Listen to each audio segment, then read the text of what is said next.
we had a nut that was stuck on the, it was cross-threaded on the wheel studs in here.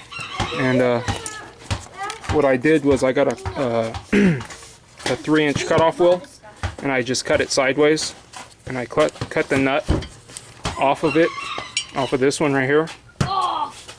And then I just got a chisel and I split it. I popped it off. That way I could get the tire off. And then I took off the brake caliper. It's a 14 millimeter.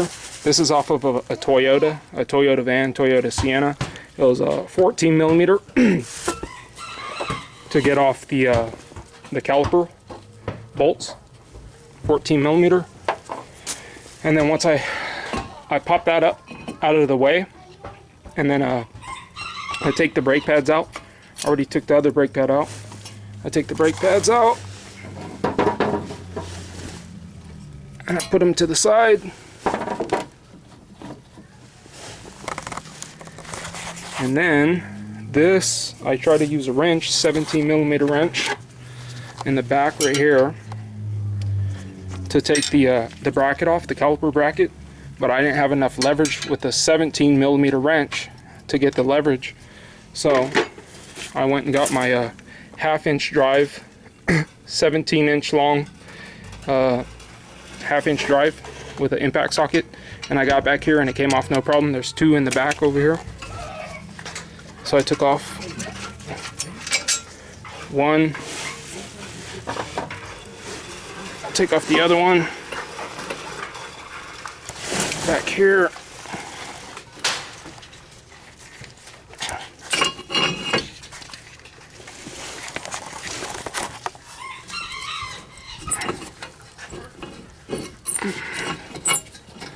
Sorry, it's hard to do it. That was a 17 millimeter. And the bracket came off. That popped off, no problem. I'll just put it back. Put that to the side. Put that with it. Now this comes off the rotor. Rotor comes off. Put it to the side. And this was already, you can see, that's where I cut it right there with a 3-inch cutoff wheel. I use a cheap $20 cutoff wheel from electric cutoff wheel from Harbor Freight, and I cut it straight down the middle, and I cut it 90% of the way, and I broke off the other end. I didn't even have to pop it out, but if you had to, you would get it to where it can come out right here, and then you want to get the hammer and you hit it out.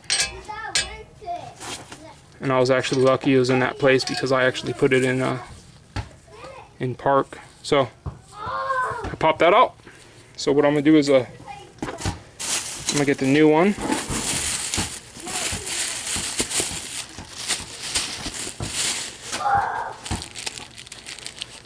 Here's the new nut to replace the old one. And here's the new stud. We want to check the stud to make sure it's the same one. And it is. You want to check the threads, make sure the threads are the same before you go putting it on here. And so what we're going to do is we're going to put it in through the back here. We're going to put a little bit of grease on the end right here.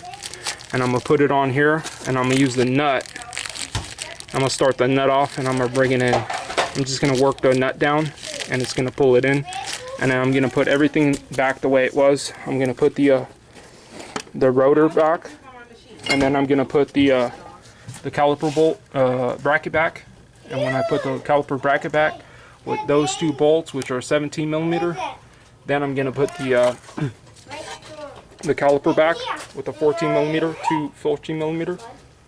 Of course, I got to put the brake pads back, and then put the tire back on. And that's how you do the wheel stud. And most cars are like this with the wheel studs, but this particular vehicle is it's a Toyota Sienna van. But this was $1.99 for this wheel stud, and it was $1.99 for this nut. And if you wanted to change the other ones, what you would have to do is you'd have to put the car in neutral. It's not in neutral right now. Put it in neutral, and you would turn it over here to where you could get it, and then you would use a hammer and you would knock them out. But this was these were stuck on there because it was cross-threaded and they wouldn't come out with an impact tool or anything. So I had to cut them off, cut it halfway down, and then hit it off. Anyways, that's how you do the wheel stud, the wheel nut. You just take off the caliper and then the caliper mounting bracket and the brake pads, and then you would just hit it right out, boom, and then put the other one in and work it in. Put a little grease on the end of it, and that's it.